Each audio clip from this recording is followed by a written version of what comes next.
اچھا ایک بات آپ کو بتاؤں، موسیٰ علیہ السلام کی زبان میں لکنت تھی، بچپن میں مفسرین نے لکھا ہے کہ بچپن میں کبھی ان کی جو زبان تھی وہ آگ کی وجہ سے، چنگاری کی وجہ سے ان کی زبان جل گئی تھی، اس وجہ سے جب وہ بولتے تھے تو کلیئر نہیں بول پاتے تھے، اور فرعون نے مذاق بھی اڑایا تھا کہ اے موسیٰ تم تو بول بھی نہیں پاتے۔ جو نبی کلیئر طریقے سے بول نہیں پا رہے تھے، اللہ نے ان کو معجزہ بھی دیا تو کیا دیا، ان کو کلیم بنایا، اللہ نے کلام کیا، اللہ نے یہ اسپیشلٹی سے نوازا کہ اے موسیٰ آپ کلیم ہیں، ہم آپ سے کلام کر رہے ہیں۔ اس کے بعد فرمایا وَرَفَعَ بَعْضَهُمْ دَرَجَاتٍ، اور اللہ نے کچھ نبیوں کے درجات کو بلند کیا۔ اب کچھ نبیوں کے درجات کو بلند کیا، یہاں اللہ نے نام نہیں لیا، اس سے کون مراد ہے؟ اس سے مراد ہے جناب محمد رسول اللہ صلی اللہ علیہ وسلم۔ اللہ کے رسول کو اللہ تعالیٰ نے بہت ساری ایسی چیزوں سے نوازا جو کسی اور نبی کو نہیں دی۔ آپ سارے نبیوں کے سردار ہیں، سارے نبیوں کے امام ہیں، آخری نبی ہیں، اور اللہ تعالیٰ نے جنت میں خاص مقام آپ کے لیے رکھا ہے، جو ہم اذان کے بعد کی دعا پڑھتے ہیں، اللہم رب هذه الدعوۃ التامہ والصلاۃ القائمہ آت محمدا الوسیلہ۔ اس مقام کا نام وسیلہ ہے، جنت میں ایک اسپیشل مقام ہے، ایک خاص مقام ہے، اور وہ مقام کس کو ملے گا؟ وہ جناب محمد رسول اللہ صلی اللہ علیہ وسلم کو ملے گا۔ لیکن اللہ کے رسول کی تواضع دیکھیے کہ آپ یہ نہیں کہتے کہ وہ مقام مجھے ہی ملے گا، آپ کہتے ہیں ارجو ان اکون ہوا، مجھے امید ہے کہ وہ مقام مجھے ملے گا۔ اس کے بعد اللہ تعالیٰ نے ایک بات یہ بیان کی کہ ہم نے جو تم کو روزی دی اس کو اللہ کی راہ میں خرچ کرو، اس کے پہلے کہ ایسا دن آ جائے جس دن نہ تو کوئی سودا ہوگا، نہ اس دن کوئی دوستی کام آئے گی، اور نہ کسی کی سفارش کام آئے گی۔ دنیا میں جب ہم مصیبت میں پھنستے ہیں تو تین طریقے سے اپنے آپ کو بچاتے ہیں، یا تو سودا کر لیتے ہیں کہ چلو بھائی تم کچھ پیسے لے لو ہم کو بچا لو، یا کوئی دوست ہوتا ہے جو ہمارے کام آ جاتا ہے، یا کوئی سفارش کر دیتا ہے کہ صاحب اس کو بچا دو۔ اللہ نے فرمایا یا ایھا الذین آمنوا انفقوا مما رزقناکم من قبل ان یاتی یوم لا بیع فیہ ولا خلہ ولا شفاعہ والکافرون هم الظالمون۔ ہم نے جو تم کو روزی دی اس میں سے خرچ کرو، اس کے پہلے کہ وہ دن آئے کوئی سودا ہوگا، نہ دوستی ہوگی، اور نہ شفاعت کام آئے۔ اس کے بعد آتی ہے آیت الکرسی۔ آیت الکرسی کے بارے میں تین باتیں یاد رکھیے۔ پہلی بات، it is the greatest verse of Quran, یہ قرآن کی سب سے عظیم آیت ہے، یہ اللہ کے رسول کی ورڈنگ ہے، آپ کے الفاظ ہیں۔ آپ نے حضرت ابی بن کعب سے پوچھا کہ اے ابی بن کعب یہ بتاؤ کہ قرآن کی سب سے عظیم آیت کون سی ہے؟ ابی بن کعب نے کہا اللہ کے رسول جہاں تک میں جانتا ہوں قرآن کی سب سے عظیم آیت اللہ لا الہ الا هو الحی القیوم ہے۔ تو اللہ کے رسول صلی اللہ علیہ وسلم کو شاباشی دیتے ہوئے ان کے سینے پر ہاتھ مار فرمایا لیحمک العلم ابو المنذر، اے ابو المنذر تمہارا علم تم کو مبارک ہو، تم نے بالکل صحیح جواب دیا۔ تو آیت الکرسی قرآن کی سب سے عظیم آیت۔ دوسری فضیلت، اگر اس کو ہم رات میں پڑھ کے سو جائیں تو رات بھر اللہ تعالیٰ کی طرف سے حفاظت کرنے والا ہماری حفاظت کرتا ہے۔ یہ ایک طریقے کی سیکیورٹی ہے ہمارے لیے، ایک طریقے کا سرکشا کوچ ہے۔ اگر آیت الکرسی پڑھ کے سوئیں گے اللہ حفاظت کرے گا۔ اور تیسری فضیلت آیت الکرسی کی یہ ہے کہ فرض نماز کے بعد اگر اس کو پڑھا جائے پابندی کے ساتھ تو اللہ کے نبی نے فرمایا کہ جنت میں جانے سے کوئی چیز روک نہیں سکتی۔ کیا خاص بات ہے آیت الکرسی میں؟ آیت الکرسی انٹروڈکشن ٹو اللہ ہے۔ آیت الکرسی ایک آیت ہے، لیکن اس ایک آیت میں اللہ تعالیٰ کے ایسے ایٹریبیوٹس بیان کیے گئے، ایسی صفات بیان کی گئی ہیں کہ اللہ تبارک و تعالیٰ کا تعارف مکمل اس ایک آیت کے اندر آ گیا ہے۔ اور یہ آیت شرک کی تمام جڑوں کو کاٹتی ہے۔ اگر اس آیت کو صحیح طریقے سے انسان سمجھ لے اس کا عقیدہ صحیح ہو جائے گا اور شرک کی ہر تمام اقسام سے وہ بچ جائے گا۔ آئیے ذرا غور کرتے ہیں آیت الکرسی۔ اللہ لا الہ الا هو الحی القیوم، اللہ وہ ہے جس کے سوا کوئی عبادت کے لائق نہیں ہے، الحی وہ زندہ ہے، القیوم وہ قائم رہنے والا ہے۔ یہ دو نام اللہ تعالیٰ کے بڑے پیارے نام، الحی القیوم۔ ان دو ناموں کے اندر اللہ کی تمام صفات آ جاتی ہیں۔ اس لیے بعض علماء کہتے ہیں کہ یہی دو نام اللہ تعالیٰ کے ایسے ہیں جو اسم اعظم ہیں، جن کے ذریعے سے اگر دعا مانگی جائے تو اللہ دعا کو رد نہیں کرتا ہے۔ جب آپ اللہ سے دعا کریں تو یہ دو صفات خاص طور سے ان کا نام لے، یا حی یا قیوم، یا حی یا قیوم، یہ اللہ کے دو نام ضرور لیا ہے۔ اللہ زندہ ہے، زندہ تو ہم بھی ہیں، لیکن ہماری زندگی وقتی ہے، ہم ایک دن مر جائیں گے۔ ایک پیریڈ تھا جب ہم نہیں تھے، اور ایک پیریڈ آئے گا جب ہم نہیں ہوں گے۔ اللہ کے بارے میں ایسا نہیں، اللہ ہمیشہ سے ہے، ہمیشہ سے تھا اور ہمیشہ رہے گا۔ وہ زندہ ہے، اس کی زندگی ہماری زندگی کی طرح نہیں۔ الحی، اس کی زندگی عارضی نہیں ہے، اس کی زندگی وقتی نہیں ہے، ٹیمپرری نہیں۔ اللہ القیوم ہے، ساری کائنات اس کے دم سے قائم، ساری کائنات کو قائم رکھتے ہوئے ہے۔ وہ قائم تو ہم بھی ہیں، مگر ہم ڈیپینڈ ہیں۔ ہمیں کھانا نہ ملے مر جائیں گے، ہمیں پانی نہ ملے مر جائیں گے، آکسیجن نہ ملے مر جائیں گے، زمین کے اندر گریویٹی نہ رہے ہم چل نہیں پائیں گے۔ ہم بہت ساری چیزوں پر ڈیپینڈ ہیں، لیکن اللہ تبارک و تعالیٰ کسی پر ڈیپینڈ ہے۔ الحی القیوم، وہ زندہ ہے اور ہمیشہ سے ہے اور قائم ہے اور ساری کائنات کو قائم رکھے۔ لا تاخذہ سنۃ ولا نوم، اس اللہ تعالیٰ کو نہ تو اونگ آتی ہے نہ نیند آتی ہے۔ دنیا میں انسان محنت کرتا ہے، بہت محنت کرتا ہے، ایک وقت آتا ہے تھک جاتا ہے، اس کو آرام کی ضرورت ہے۔ اللہ تعالیٰ اس پوری کائنات کو چلا رہا ہے، اس کو آرام کی ضرورت نہیں، اس کو کبھی نیند نہیں آتی، اس کو کبھی اونگ نہیں آتی۔ اچھا، ہمیں جب نیند آتی ہے ہم بہت جینیس ہیں، لیکن جب ہمیں نیند آتی ہے تو کچھ دیر کے لیے ہم بے ہوش ہو جاتے ہیں۔ نیند کے عالم میں انسان کیا بول رہا ہے، کیا کر رہا ہے، انسان کو پتہ نہیں چلتا۔ تو نیند ایک طریقے کی غفلت ہے، اللہ غفلت سے پاک ہے، اللہ کبھی غافل نہیں ہوتا۔ لا تاخذہ سنۃ ولا نوم، کائنات میں پتا بھی گرتا ہے تو اللہ تعالیٰ اس سے واقف ہے، وہ کبھی غافل نہیں ہے۔ اللہ اکبر۔ جس اللہ کے علم کا یہ حال ہے کہ وہ کبھی سوتا نہیں ہے، کبھی اونگ نہیں آتی ہے، ہم رات کے کسی بھی حصے میں، دن کے کسی بھی حصے میں اس اللہ کے سامنے اگر آنسو بہائے تو وہ اللہ جو پتے کے گرنے سے بھی واقف ہے، کیا وہ ہمارے آنسوؤں سے واقف نہیں ہوگا؟ وہ جس اللہ کو کبھی نیند نہیں آتی، جس اللہ کو جو کبھی غافل نہیں ہوتا، پکارو تو اس اللہ، ارے ان کو کیا پکارتے ہو جو مر کے مٹی میں چلے، ان کو کیا پکارتے ہو جو ہم جیسے انسان ہیں، جو کمزور ہیں، جنہیں نیند بھی آتی ہے، جو سوتے بھی ہیں، جو کھاتے بھی، ان کو تم نے مشکل کشا بنا کے رکھا ہے۔ ارے مشکل کشا تو وہ اللہ ہے، لا تاخذہ سنۃ ولا نوم، نہ تو اس کو اونگ آتی ہے نہ نیند آتی ہے۔ لہ ما فی السماوات و ما فی الارض، آسمانوں اور زمین کی تمام چیزوں کا وہی مالک ہے۔ من ذا الذی یشفع عندہ الا باذنہ، کون ہے جو اللہ کی بارگاہ میں کسی کی سفارش کر سکے اس کی اجازت کے بغیر؟ یہاں پیری اور مریدی کا کیا دکانیں کھول کے رکھے بھائی صاحب لوگ۔ شیخ عبد القادر جیلانی کا کوئی مرید قبر میں گیا، منکر نکیر آئے، اس نے منکر نکیر کو دھمکی دینا شروع کر دیا، خبردار میں غوث اعظم کا، یہ کہانیاں لوگ بیان کرتے ہوئی تقریروں میں بیان کرتے اور عوام منڈی ہلاتی، سبحان اللہ سبحان اللہ۔ من ذا الذی یشفع عندہ الا باذنہ، تم نے مذاق بنا کے رکھا ہے اللہ کا؟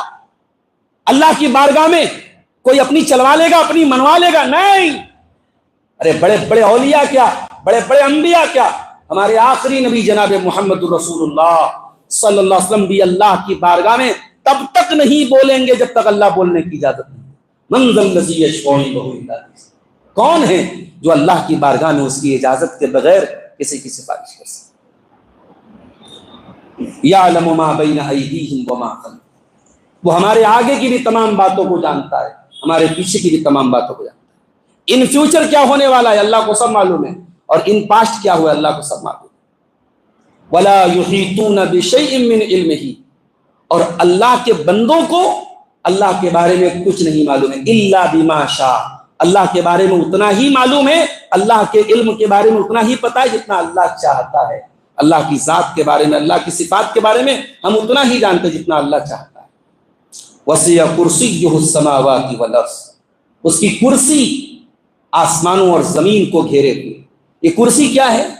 کرسی کے بارے میں صحیح حدیث میں آتا ہے یہ اللہ کے قدمین کی جگہ ہے، اللہ کے قدم کی جگہ ہے، اور یہ کرسی اللہ تعالیٰ کی مخلوق ہے۔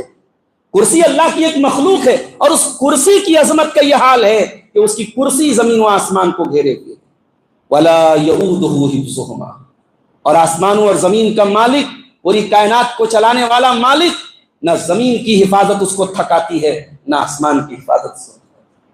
اتنی بڑی کائنات چلانے والا کبھی تھکتا نہیں ہے، اس کائنات کی حفاظت اس کو تھکاتی نہیں ہے۔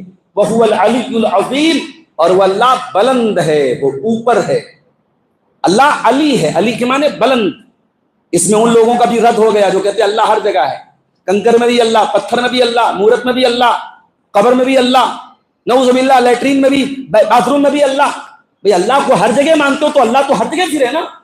ان کا رد ہے اس میں، جو ہر جگہ اللہ کو مانتے ہیں ان کا بھی رد ہے، اور ان کا بھی رد ہے جو یہ کہتے ہیں کہ اگر ہم یہ مانیں گے کہ اللہ اوپر ہے تو ہم اللہ کو اپنے جیسا مان لیں گے، اس لیے کہ اللہ تو ڈائریکشن سے پاک ہے، اور ہم اوپر مانیں گے تو اوپر تو ایک ڈائریکشن ہے۔ اللہ اوپر ہے یہ قرآن کی آیت سے ثابت ہے۔ الرحمن علی العرش استویٰ، وہ رحمان تمام مخلوقات سے بلند ہے، اپنے عرش پر مستوی۔ اپنے عرش پر کیسے مستوی ہے اس کی کیفیت ہمیں نہیں معلوم، لیکن وہ اپنے عرش کے اوپر مستوی۔ آیت الکرسی کے جسٹ بعد والی آیت میں اللہ نے فرمایا لا اکراہ فی الدین، دین کے اندر کوئی زور زبردستی نہیں ہے۔ کیا مطلب؟ یعنی وہ اللہ جس کی ایسی شان ہے، کیا وہ اپنے دین میں زبردستی لوگوں کو داخل کرے گا؟ تلوار کی نوک پر اسلام میں داخل کروائے گا؟ نہیں، یہ اسلام اللہ کا دین ہے، اور وہ اللہ پوری کائنات کو چلانے والا ہے، اس کے دین کو کسی کی زبردستی کی ضرورت نہیں۔ اور یہ بھی یاد رکھو کہ عقیدے کا تعلق اور نظریات کا تعلق انسان کے دل سے ہوتا ہے۔ آپ تلوار کی نوک پر کسی کے جسم کو غلام بنا سکتے ہیں، کسی کے دل کو غلام نہیں بنا سکتے۔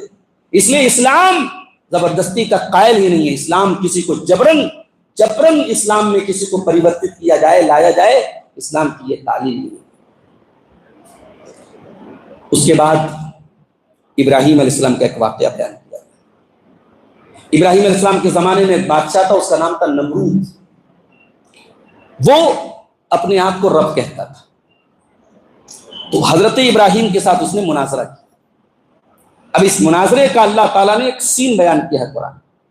اللہ اکبر، ایک طرف ابراہیم اور ایک طرف نمرود۔ الم تر الی الذی حاج ابراہیم فی ربہ ان آتاہ اللہ الملک، یاد کرو کہ ابراہیم کے ساتھ بحث کر رہا تھا ایک آدمی۔ کیوں بحث کر رہا تھا؟ کیونکہ اللہ تعالیٰ نے اس کو حکومت دی تھی۔ اس کا مطلب یہ ہوا کہ اللہ تعالیٰ اگر کسی کو حکومت دے، نعمت دے، تو اس نعمت کی قدر کرے، ورنہ نمرود جیسے لوگ بھی پیدا ہوئے جن کو حکومت کا نشہ ایسا چڑھا کہ وہ اللہ کے بارے میں بحث کر رہا ہے۔ اذ قال ابراہیم ربی الذی یحیی ویمیت قال انا احیی وامیت، ابراہیم نے کہا میرا پروردگار تو وہ ہے جو زندگی دیتا ہے اور موت دیتا ہے۔ تو نمرود نے کہا کہ میں بھی زندگی دیتا ہوں، میں بھی موت دیتا ہوں۔ اور کیسے دیتا ہوں؟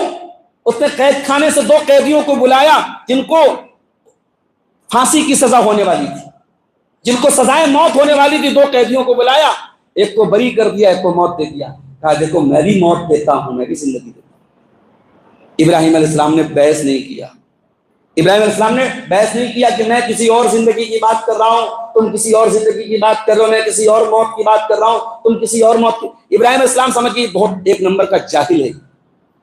جب سامنے والا جاہل ہو تو اب اس سے وزندار دلیل پیش کرو۔ ابراہیم علیہ السلام نے کہا فَإِنَّ اللَّهَ يَأْتِي بِالشَّمْسِ مِنَ الْمَشْرِقِ فَأْتِ بِهَا مِنَ الْمَغْرِبِ۔ ایک کام کرو، تم یہ کہہ رہے ہو نا کہ بھئی تم رب ہو، تم زندگی بھی دے رہے ہو، تم موت بھی دے رہے ہو۔ ایک کام کرو، یہ سورج روزانہ پورب سے نکلتا ہے، اس کو تم ایک دن پچھم سے نکالتے۔ فَبُهِتَ الَّذِي كَفَرَ، اب اس دلیل پر وہ جو کافر تھا وہ حیران رہ گیا، اس سے کوئی جواب نہیں بن پڑا، وہ ہکا بکا رہے۔ ابراہیم علیہ السلام ایک بہترین مناظر بھی تھے، ایک بہت اچھے ڈیبیٹر بھی تھے قرآن کریم کی سائے سے۔ اس کے بعد اللہ تعالیٰ نے اللہ کی راہ میں صدقہ خیرات کرنے کی فضیلت بیان کی۔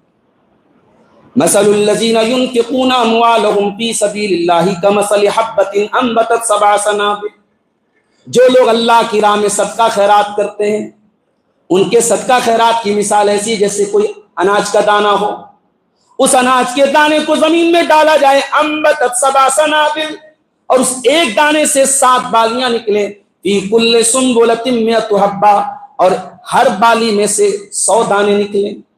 ایک دانہ بویا گیا تھا، ایک دانے سے 7 بالیاں نکلی اور ہر بالی سے 100 دانے نکلے، یعنی ایک دانے سے 700 دانے نکلے۔ واللہ یضاعف لمن یشاء، لیکن اس پر بھی بس نہیں، اللہ تعالیٰ اس سے بھی زیادہ چاہتا ہے تو دیتا ہے۔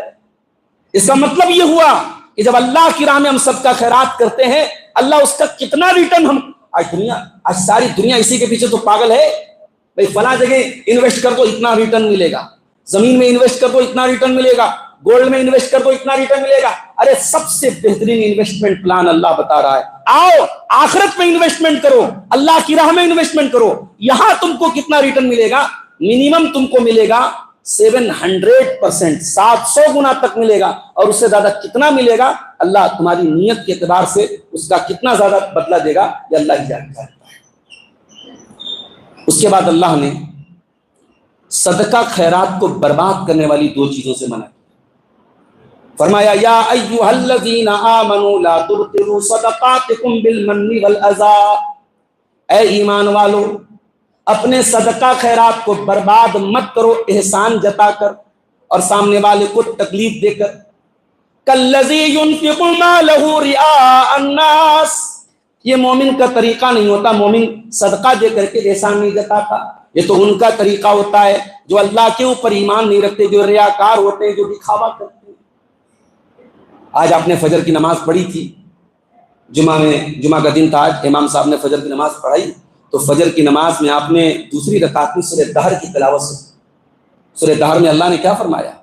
وَيُطْعِمُونَ الطَّعَامَ عَلَىٰ حُبِّهِ مِسْكِينًا وَيَتِيمًا وَأَسِيرًا، میرے نیک بندے یتیموں کو کھانا کھلاتے ہیں، غریبوں کو کھانا کھلاتے ہیں، قیدیوں کو کھانا کھلاتے ہیں۔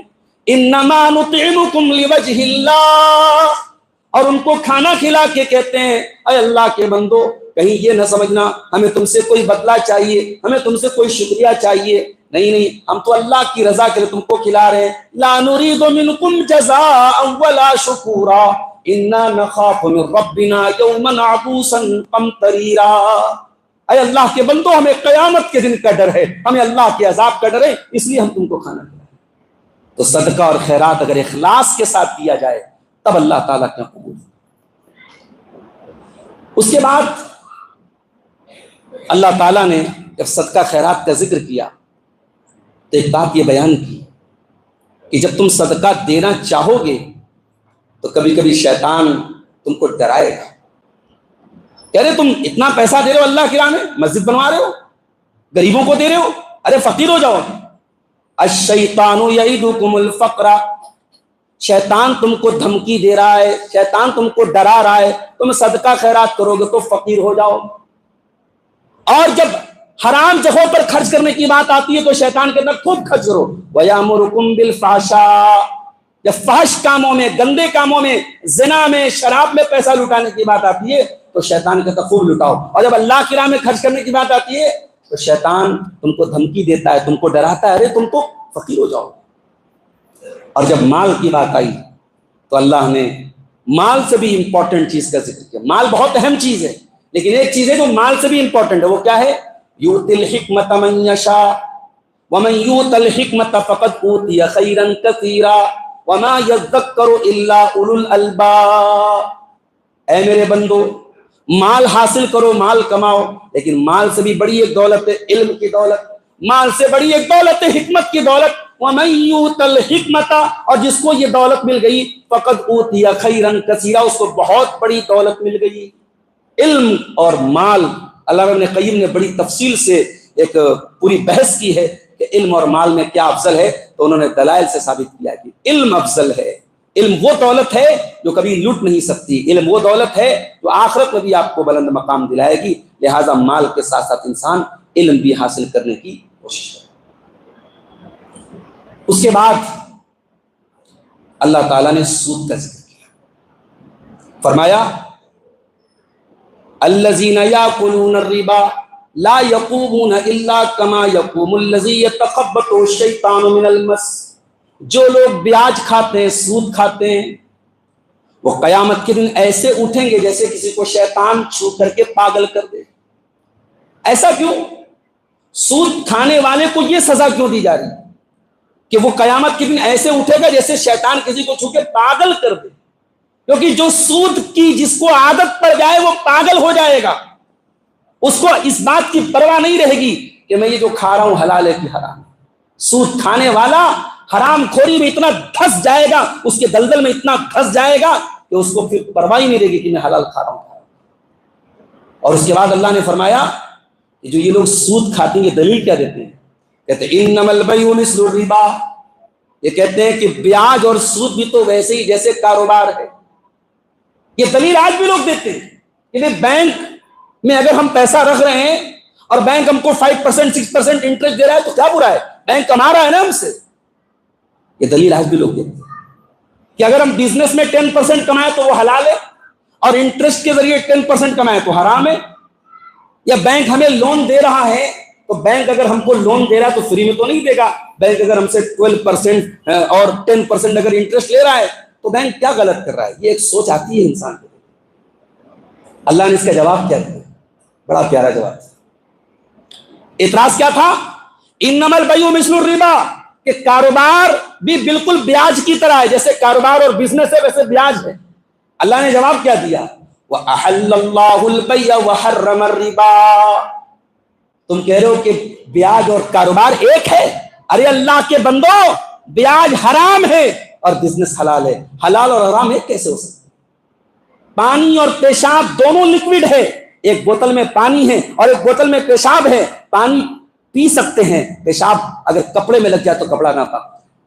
تو ظاہری اعتبار سے دیکھنے میں کوئی چیز اگر ایک جیسی ہے تو وہ ایک نہیں ہو سکتی. اللہ نے ایک ہی جواب دیا, بیاج حرام ہے اور کاروبار حلال ہے. اچھا, ایک بات ہے کہ اسلام نے بیاج کو حرام کیوں قرار دیا ہے؟ ایک سوال ذہن میں پیدا ہوتا ہے, اس کا لاجیکل جواب کیا ہے؟ اصل میں بیاج ہوتا کیا ہے پہلے آپ سمجھیں. میں نے آپ کو 100 روپئے دیا اور میں نے آپ سے طے کیا کہ آپ مجھ کو جب ریٹرن کریں گے تو 110 ریٹرن کریں گے. آپ ہم کو 1 مہینہ بعد دیں گے تو 110 دیں گے, 6 مہینہ بعد دیں گے تو 150 روپیہ دیں گے. میں آپ سے ٹائم کی ویلو کھا رہا ہوں, آپ سے ٹائم کی ویلو مانگ رہا ہوں. یہ بیاج ہے نا, یہی تو بیاج ہے. ادھار پر کسی بھی طریقے کا پروفٹ کمانا یہ بیاج ہے. اسلام میں یہ حرام کیوں ہے؟